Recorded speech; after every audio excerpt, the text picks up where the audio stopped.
Hey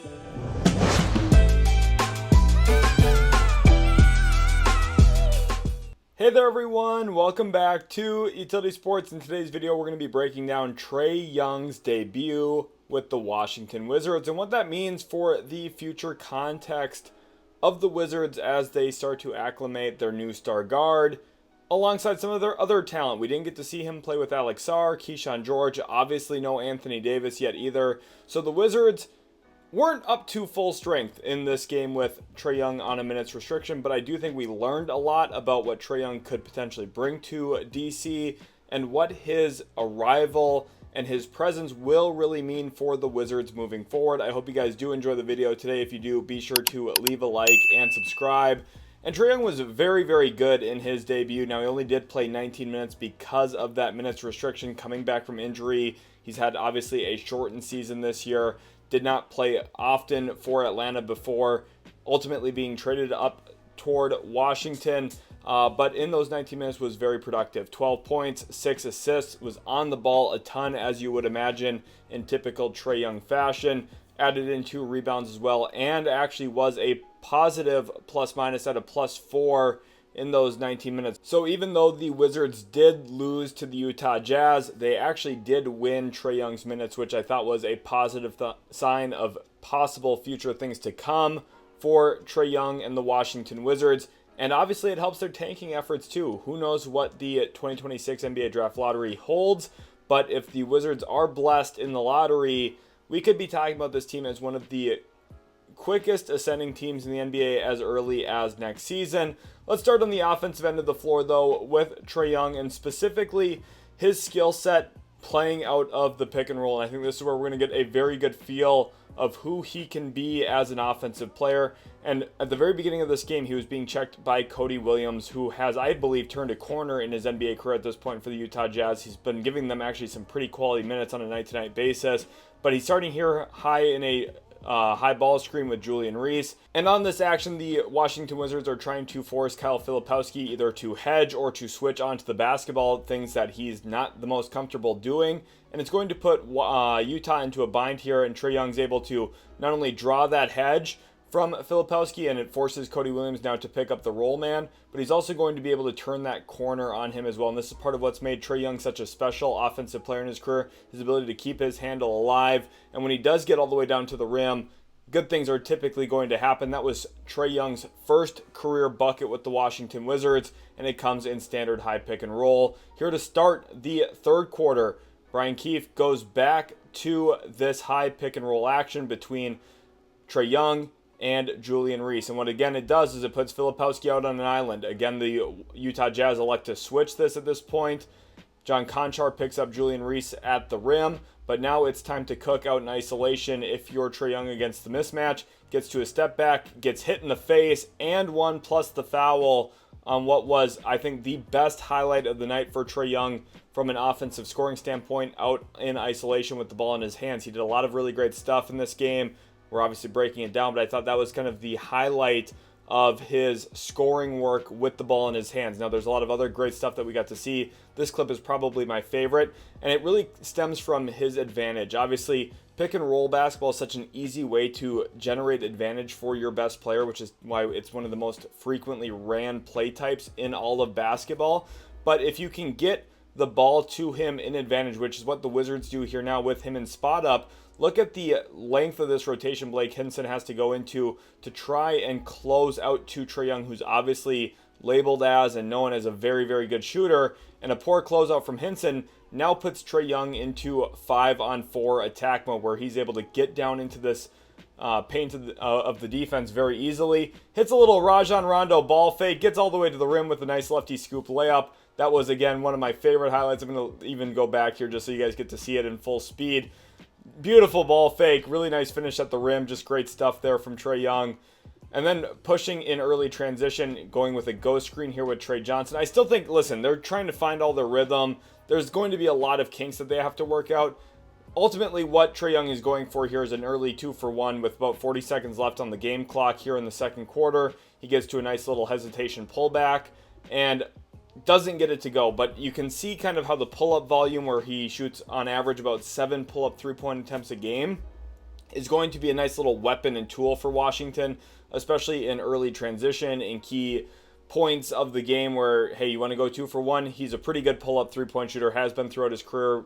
Typically it ranges between 34-36% on pull-up threes, so he's been efficient in that play type, that play style in general. But I do think there are some concerns for me in terms of the isolation, pull-up three-point volume, and how that manifests itself in the Washington Wizards offense, which is why I think you need a very good head coach if you're going to have Trae Young on the floor. I don't think the Wizards have that head coach yet. I'm just going to be very pointed about that. But notice the lack of movement in this possession. He is sizing up Isaiah Collier here off the left wing. Bilal Coulibaly is really going to be the only player who moves for the first majority of this possession, and it's really just a slight baby lift up to the wing. Trae Young gets off of it. They boomerang it back to him, come up to set a ball screen. He slips out of it, and the possession is ultimately going to end with Trae Young shooting a 30-foot three-pointer with very little ball movement, very little player movement. That's going to be a concern of mine. Now, I do think that will get better the more these players are all acclimated to each other, and hopefully you get Trae Young to buy into your system. That's been an ongoing concern a little bit throughout Trae Young's career, is how willing is he to move off the ball? How willing is he to be off the ball? Is that part of why the DeJounte Murray experiment didn't work there in Atlanta? There's a lot of small nuances and details and a lot of reasons for a lot of Atlanta's downfalls over the last 4 or 5 years. It really doesn't all fall on Trae Young's shoulders. In fact, I vehemently believe that it does not. But there's a lot of stuff to kind of play into it. And I also do have a little bit of a concern here when it comes to what Trae Young's volume looks like as a scorer outside of just hoisting a bunch of pull-up threes and long threes. It's about how little he gets to the rim, and that is a little bit of a concern for me. Now, he does get this and one floater to go, and it's going to be that patented shot. Washington Wizards fans are going to get used to seeing him get to that floater spot. Here he is again working high pick and roll, rejects the screen after the blitz, and does a really nice job. Again, he does some really great stuff. His ability to keep his handle alive, if we even back it up just a little bit, like at the point here when he gets blitzed, like a lot of guards, even, lower caliber guards and even some good guards have the tendency of picking the ball up in these spots. He does a really nice job keeping his dribble alive, then getting a clean beat off the perimeter. Like, this is really great stuff. But then he just concludes his drive prematurely because of his size, where he has to get to this floater. And I know people are going to say, oh, floater, it's the lifeblood of small guards. Yes, but floaters are still inefficient shots in the grand scheme of basketball. Like, catch and shoot threes, pull-up threes are still more efficient even. Like, typical floaters are not effective shots, even for some of the better floater shooters in the NBA. And Trae Young definitely qualifies as one of the better ones, but it's still not the most efficient play type. And when you look at his overall numbers, last season, his last full season with the Atlanta Hawks, played over 75 games. He still shot sub 49% on shots within 10 feet of the hoop. So that includes easy, uncontested layups. That includes all of his rim volume. Shots within 10 feet, he's still not super efficient.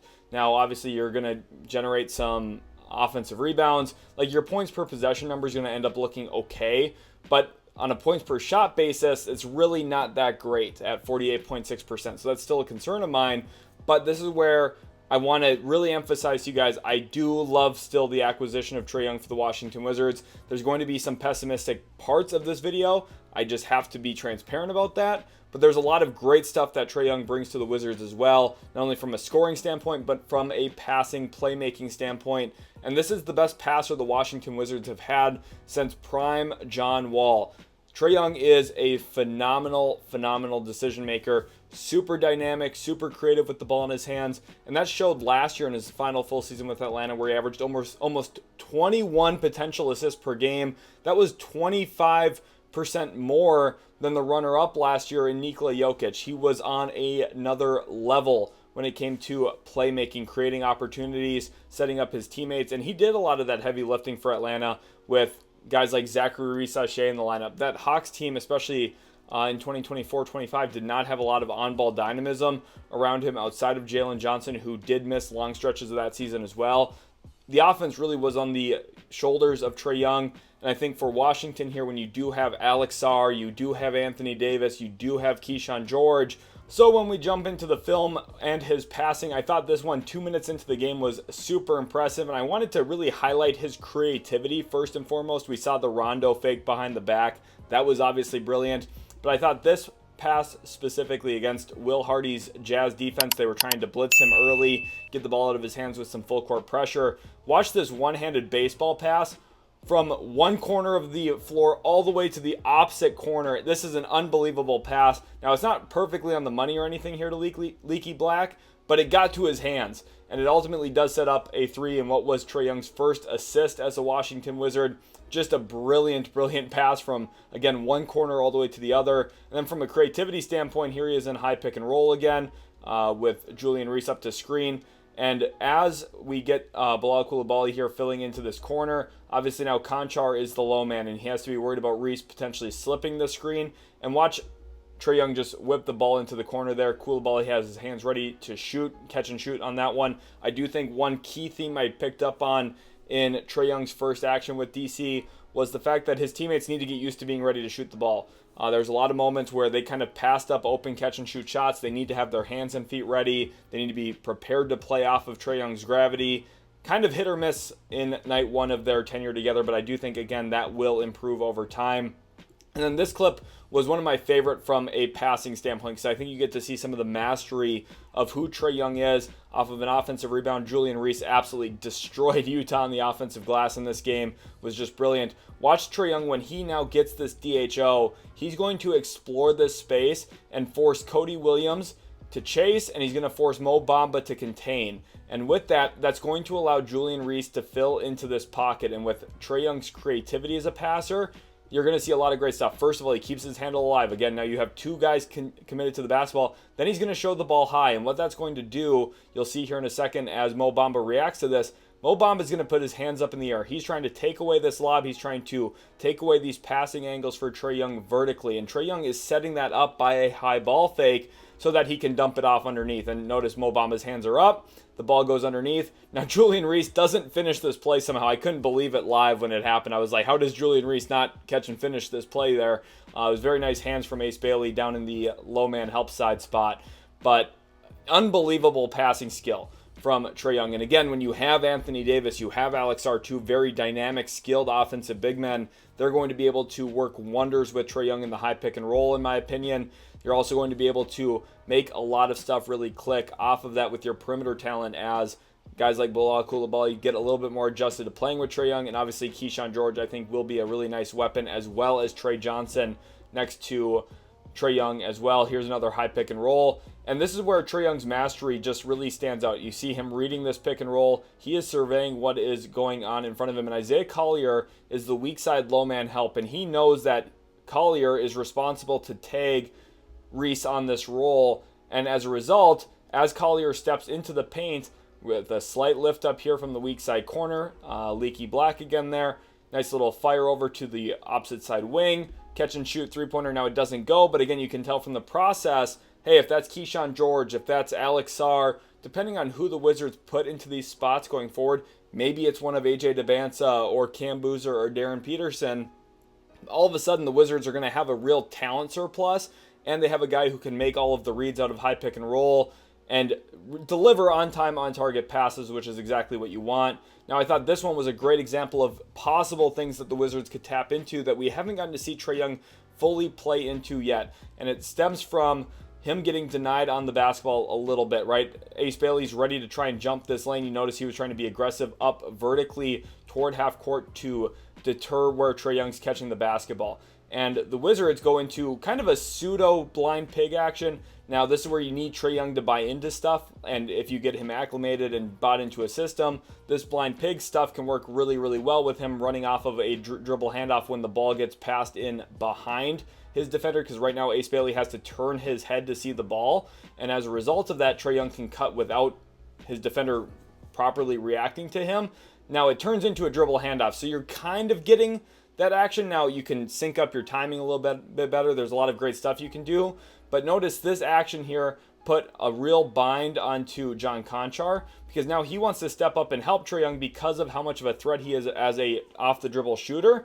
And it leads to a wide-open Trae Johnson catch-and-shoot three in the corner. So with talent around him, there's a lot of stuff you can do to make offense easier because of Trae Young's scoring and passing capabilities simultaneously. Now here's a high pick and roll. This one I wanted to for sure include in this video because I think this is kind of going to be the bread and butter of the Washington Wizards with Alex Sarr and or Anthony Davis on the floor alongside Trae Young.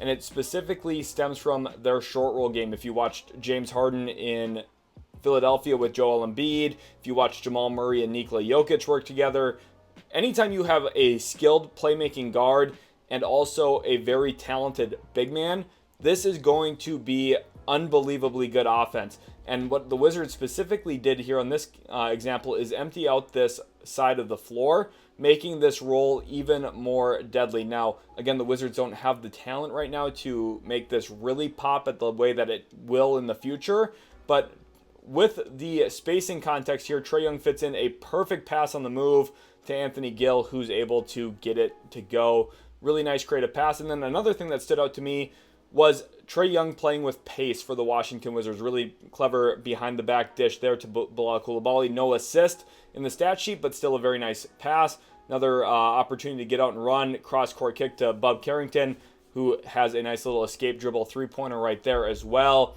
And then also in this clip, pushing downhill in transition once again. Nice little dump off to the trailing Trae Johnson for what was another clean opportunity. And then this one in the second quarter, getting out and running, finding Trae Johnson once again. I think these two guys, specifically that Trae backcourt of Trae Young and Trae Johnson, is going to be a very nice transition combination because you have Trae Johnson who wants to run off the ball. He did it a ton at Texas as a draft prospect. He gets to kind of slot back into that role very comfortably around a playmaker like Trae Young. I think those two guys are going to be very, very good together.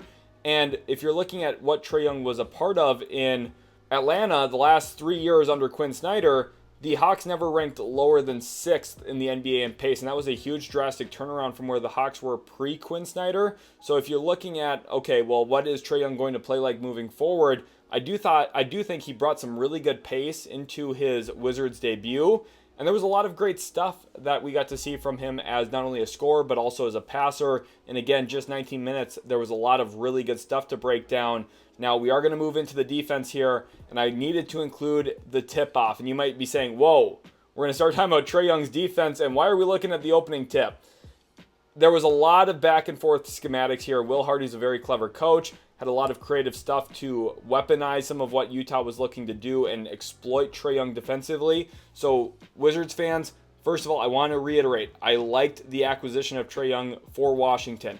I thought the price that they got him at was genius, and there was really no way you could go wrong with it, especially if that extension number comes in at a fair price point.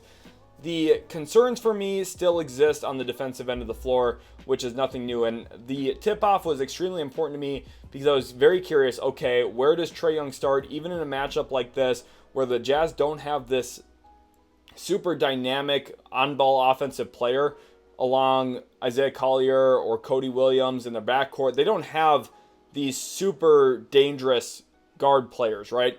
Especially at this point with who's in and out of the lineup for them this time of the season. But nonetheless, Trae Young was stuck into the corner here immediately on John Konchar. And the reason why I think this is really important, I think this opens up a lot of options if we go to the end of this clip. What I would do immediately, since Trae Young's going to be defending the corner, if you run a high ball screen going to the left with a shooter here around the break and another shooter in this left corner over here, and you put, again, John Konchar over here on this side, and you have the big screen this way, and then roll to the rim on this side of the lane, this becomes Trae Young's help. And do you think Trae Young is super well equipped to deal with a Kyle Filipowski rolling to the rim, or in the future Walker Kessler, or other big men in the Eastern Conference, right? I think there's going to be real problems for Washington just stylistically of, okay, if you're going to commit to sticking Trae Young in the corner, can he be a weak side help man? And if the answer to that is no, then teams are going to exploit that pretty consistently. And listen, Will Hardy did find ways to exploit Trae Young immediately in this game. Brought up John Konchar here to this. The Wizards, who have had horrible small-to-small screen defense this entire year, part of why I think that they do need to make a head coaching change. Like, Brian Keefe's doing a lot of what he can do with this unit. They haven't had the most talent. I'm not saying that Brian Keefe should have won 30 games this season, but there are some elements that have just been very poorly coached. Now, I also do think Trae will acclimate easier as they're able to figure out what does and does not work together. This was night one of his DC career, so it's not like, oh my gosh, you got an F on the report card, this is terrible, but there's a lot of hesitancies and concerns I have, and Will Hardy exposed a lot of them.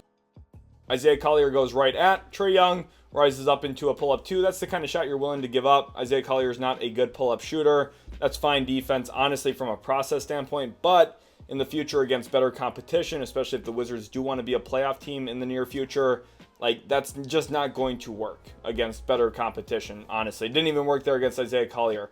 Here's another small-to-small screen. This time, Trae Young was on Blake Hinson, gets switched on to Isaiah Collier, and the containment here is okay. He does a nice job staying in front, but with Washington not really willing to send low-man help super consistently, something Brian Keefe and his system implores, you're going to allow players to get deep lane drives and deep paint touches because Trae is just smaller and slighter than a majority of other NBA players, so they're going to be able to barrel through him a little bit, get to where they want. Again, Isaiah Collier misses here, but ultimately there is a foul on the rebound. So you're already seeing the process having some concerns.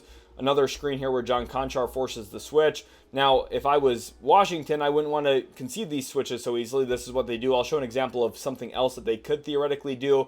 But again, Isaiah Collier gets to work on him one-on-one with very little help. Gets a really deep paint touch. In fact, gets a foot into the restricted area even. But Isaiah Collier, who is not a good offensive player in the NBA or a good player in the NBA in general, misses that easy one as well. So there's just a lot of stuff where Trae Young's getting exploited and exposed early on, and they're targeting him very heavily. This, I thought, was the biggest problematic clip defensively for him, and this is with him defending in the pick and roll. And it's a good screen from Filipowski and really textbook stuff from Collier here coming off of this screen, as well as he's shoulder to shoulder with Filipowski. Like, this is really great textbook teach tape stuff. But with Julian Reese and deep drop and already retreating heavily, there's literally zero impact on the basketball, and Trae Young just completely dies on this screen. And what that allows is it allows Collier to get, again, feet in the paint, which is something that happened consistently between this in this Jazz Wizards matchup. And what it does is it forces Julian Reese now to be stuck between two guys. Is he going to step up toward the ball, or is he going to get back to Kyle Filipowski's body? And as Collier gets to a scoring threat point here, he's able to dump it off to Filipowski, who gets a super easy finish at the rim because Reese was pushed into a spot between two guys where there's really no winning outcome for him unless you include a third defender in the pick and roll, which is what Brian Keefe doesn't want to do. Now, I do think when it comes to especially using Trae Young defensively, I think if you learn from how Steve Kerr has tried to hide Steph Curry, it is with aggressive hedges, where you try and get out to the body and then immediately retreat back down. Now, this was a clip from the Warriors' second game of the season. Al Horford does not execute this properly. In these hedges, what you want to do is you basically want to dare the pass. Now, obviously, against Nikola Jokic, that's very difficult in this inverted pick and roll action. But you see, Horford goes under and he's trying to jam up this roll man, which is not what the scheme is meant to do. And as a result, he's just too late and it allows Jokic to step up. But it protects Curry, keeping him away from the basketball for longer stretches of time. And I think that's something that the Wizards, should look at copying from the Golden State Warriors and the Steph Curry tenure under Steve Kerr. Now, another area that, and this is specifically very Jazz oriented here because this is, first of all, the game film that we have because it's the one game that Trae Young's played with Washington, but it's also how Will Hardy operates. A lot of off-ball action, and this screen right here from Conchar is again going to test Trae Young, where he has to be in better positioning. And I think the biggest thing specifically, Trae Young is too smart of a player in my estimation to allow some of these things to happen to him. You see this action unfolding. Trae Young is very, very smart. He knows the scouting report. He knows what teams want to do. The issue is he doesn't position his body to try and make up for some of his physical deficits. So when Ace Bailey is flying off of this screen here, Trae Young's early positioning needs to be better. He needs to be up, trying to, in my opinion, deter this pass from Isaiah Collier. Force them to throw the split action over the top. That's a much more difficult pass, and if your ball pressure was better here from Coulibaly as well, if he's up on the ball, actually impacting the ball, this would all be more difficult too. Part of why Brian Keefe, again, probably needs to go. But Trae Young, notice his early positioning is bad, and the moment that Ace Bailey catches this basketball here with a head of steam going downhill already, if you're Trae Young and you're physically smaller than everybody, you have already basically lost this possession. Really great stride length there from Ace Bailey. Very nice finish at the rim for him. He had an awesome game against Washington. And part of that reason was because of Trae Young. Here's another action.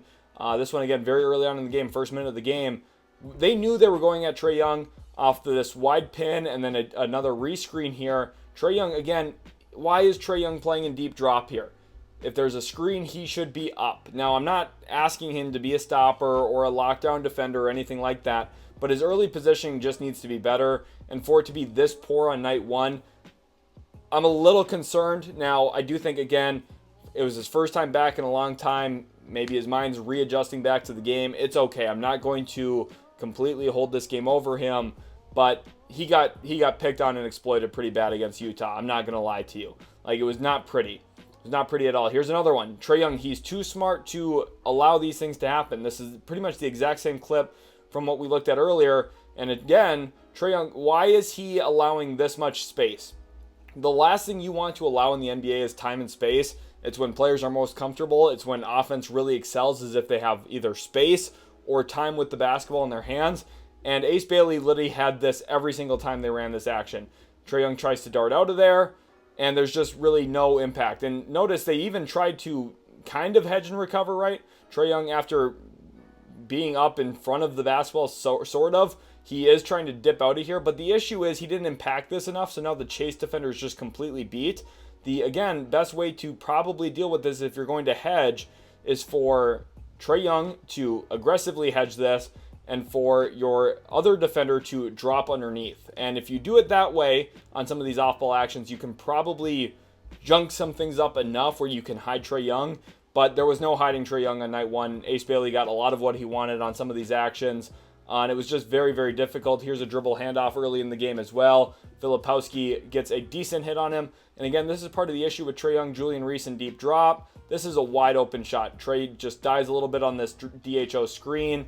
And it's just a super clean, easy look. Now it doesn't go in.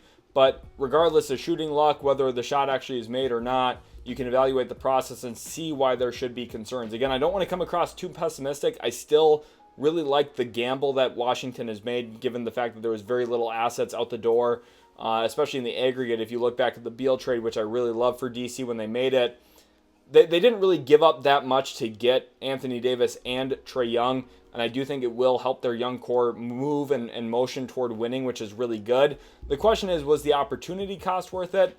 That's going to be a question. What's their upside?